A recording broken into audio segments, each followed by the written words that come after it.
from backpacking the PNW, and this time we're going to take a look at some gear.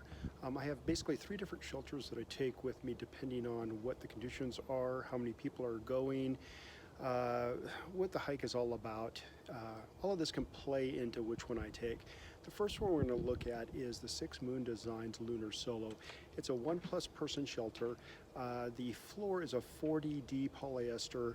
The canopy, if you will, is a 20D siliconized polyester. You do have to seal the seams in it. They are not taped, but that's something I look at annually, and I'll be doing on a video coming up here. It weighs 26 ounces without guy lines and stakes.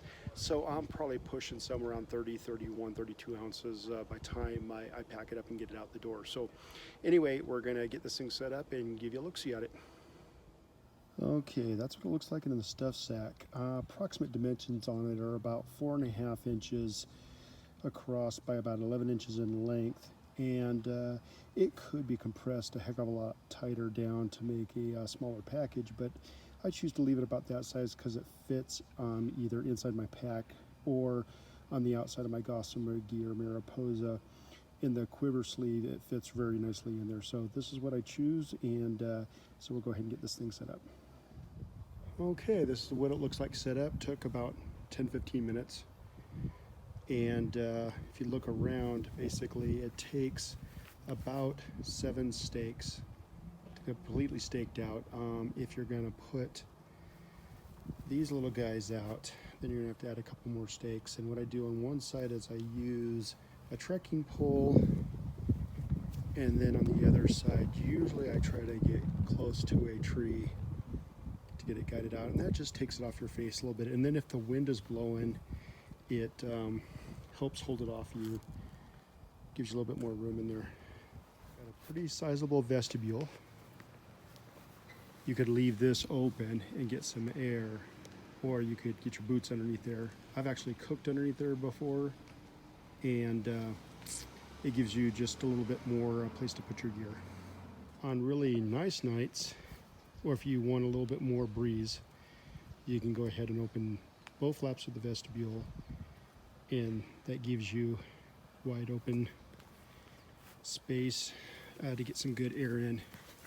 And as you can see inside, it's a full floating bathtub, so you really don't have to worry too much about poking holes in it or water getting in, unless you pitch it in correctly. But most of the time it gives you a pretty generous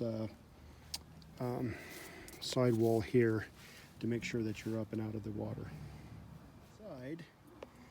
On top of that bathtub floor, I have put little dots of silicone to help keep the air mattresses and things sliding around. That's been recommended by many other YouTube channels. So I went ahead and did it, and it does make a bit of a difference, and without adding a lot of weight.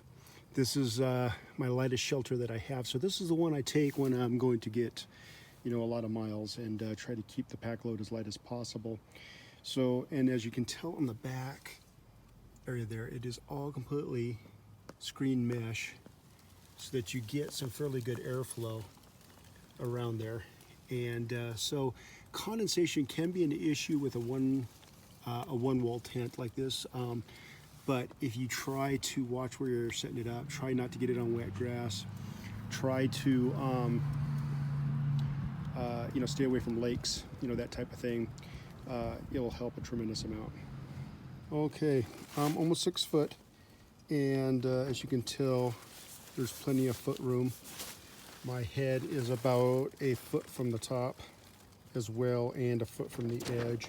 So somebody upwards of 6'2", 6'3", maybe even 6'4" could use this tent. And there's ample space to the side here. And generally what I do is I bring my pack in at night, and it goes to the side there. Thus the 1+ person tent. So yeah, it's got a fair bit of room. Then I can also set up too.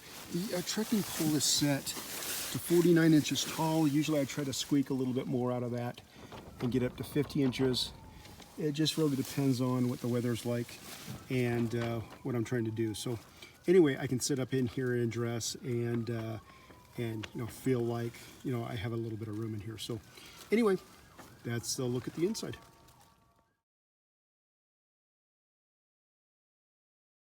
Okay, the next shelter that I have is made by Big Agnes. It's called the Jackrabbit SL2.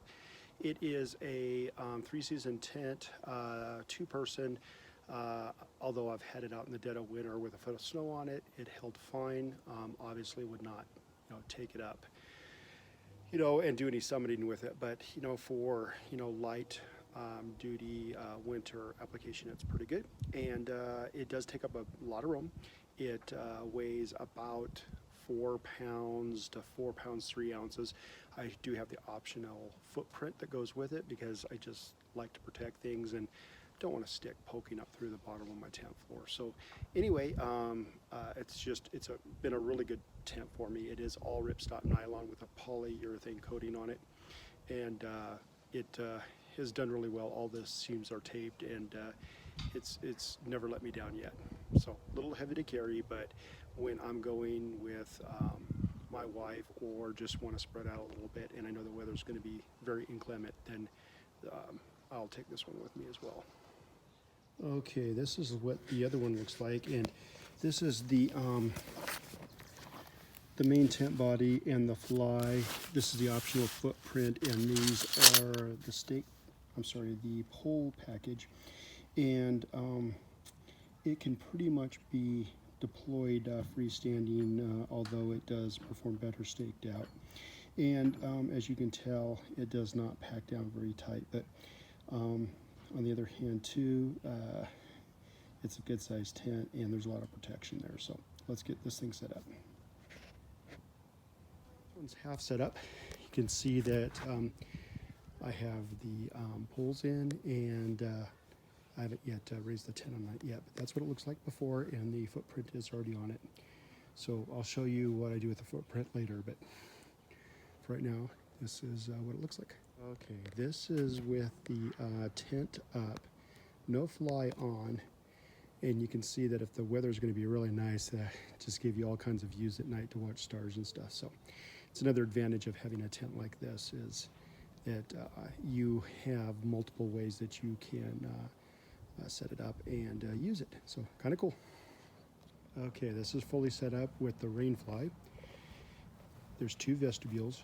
This is a side entrance tent. There is a door on each side to get into, which is quite convenient. If you're with other people, then you're not crawling over somebody, but also if you have a lot of gear, then you're not having to crawl, over the gear to get out. So it does have a little ventilation flap there. And this is one of the entrances right here. And this is what the other one looks like.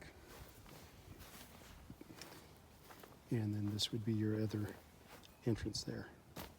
Let's go ahead and get this thing opened up. Okay, this shows one side with the vestibule open and the screen closed, the door closed, so you can see that there is a lot of room here. And that's one of the reasons why I bought this tent.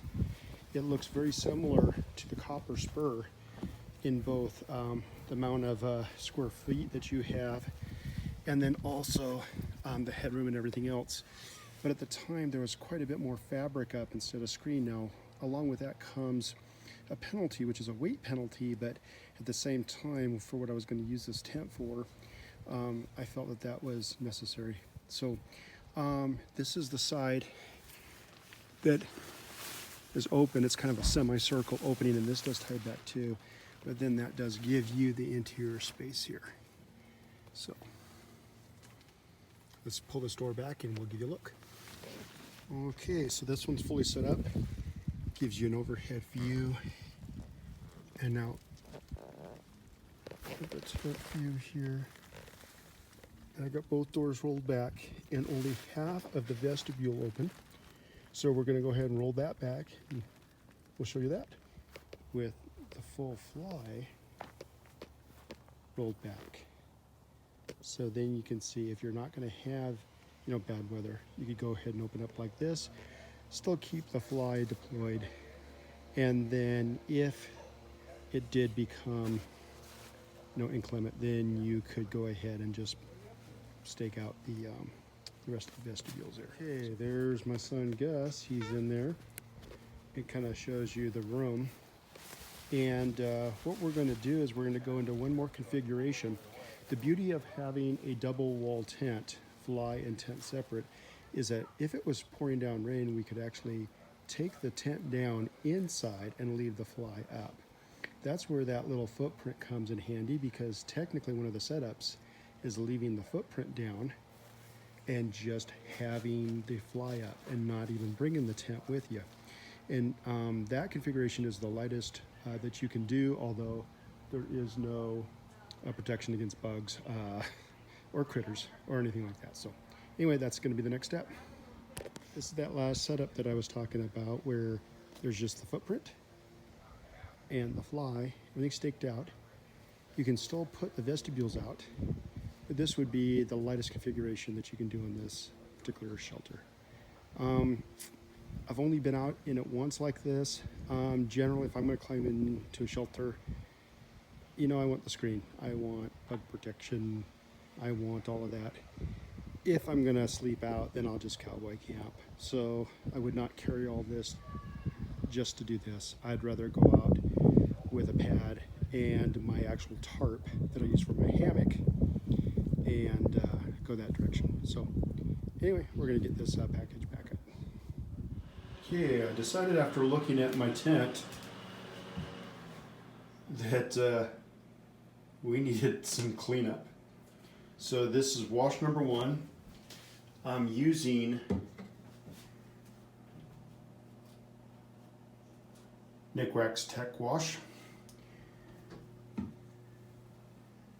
Now I got to start rinsing.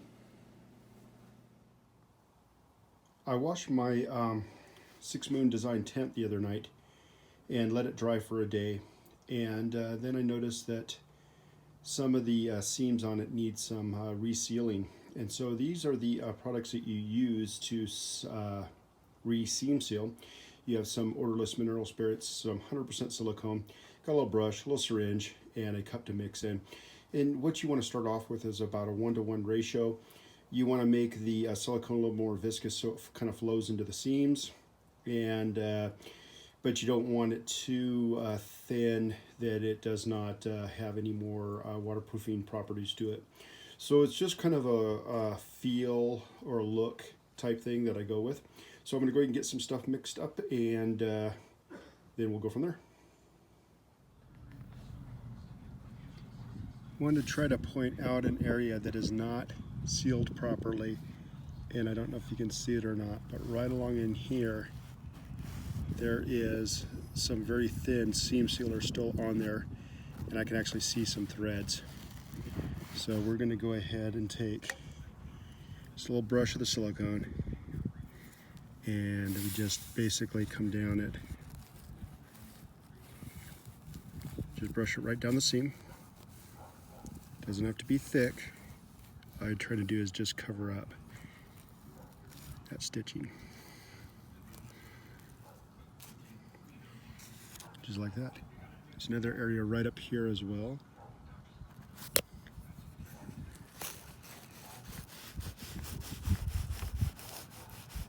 So just like that.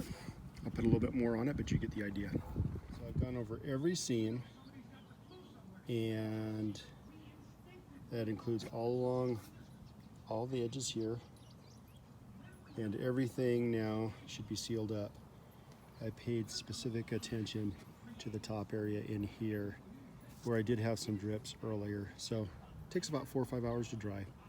And then if it's not dry when you have to put it away, they recommend using some cornstarch, which helps. It keeps from sticking to itself, but we're going to leave it out all day in the sun. Okay, today I wanted to show you my hammock setup. Basically what I have in here is the Warbonnet Blackbird XLC. I have the traditional strap setup, but I have added some Dutch bling. Also, I have some pegs here. These are my 2 under quilts. I only carry one of them at a time. They're for 2 different types of hiking, but what they do is they help heat loss due to convection, which is basically air moving underneath you and taking your heat away. So those actually hang underneath the hammock. And then over here I have my Hammock Gear Cuban fiber tarp. And then in here I have the pole mod for that. And I'll show that to you here in a few minutes. Okay, so I've got the hammock deployed. It's actually strung between my car and a basketball hoop. There's Gracie. And so now I'm gonna go ahead and put my quilts on. Okay, this is the Phoenix 20-degree underquilt. It is down and it stretches along there. And it's only 3/4 in length, so it's pretty much a summer type quilt. But I've had it out in spring and fall and it's done very well. Okay, now I have the Wooki. That's made by Warbonnet as well, and it is a 10-degree and it's a full length. It goes all the way down to underneath my feet, and I would use this one for an early spring, dead of winter underquilt. This is the Hammock Gear Cuban fiber tarp. It has doors, and I have the pole mod on it. The poles basically hold the tarp up off of you while you're in the hammock, so it gives more space. And if the wind was blowing very hard, I would be pulling those ends down, which are the doors. Usually I stake them out straight, which gives me a much larger tarp. The tarp is completely waterproof. It is very lightweight. It weighs about 9 ounces with guidelines, and it will not absorb water. So once I get it packed up for the day, it will not add any more weight to my pack because it has not absorbed water like sil nylon would. So it's very good as far as keeping me nice and dry. And a lot of times I deploy this first, and then I put the hammock up underneath if it's raining. That way it keeps me nice and dry. Okay, now that I've got the tent all seam sealed, it's time for the next step. We're going to throw some permethrin on it and try to keep the ticks away. So that's a look at my 3 shelters. I hope there's some information in there that you guys can all glean. I really enjoy putting these things together. It was a lot of fun and gave me a chance to go over my gear a little bit and to do some necessary cleaning and repairs. So hopefully we'll see you on our next adventure. Thanks again for watching.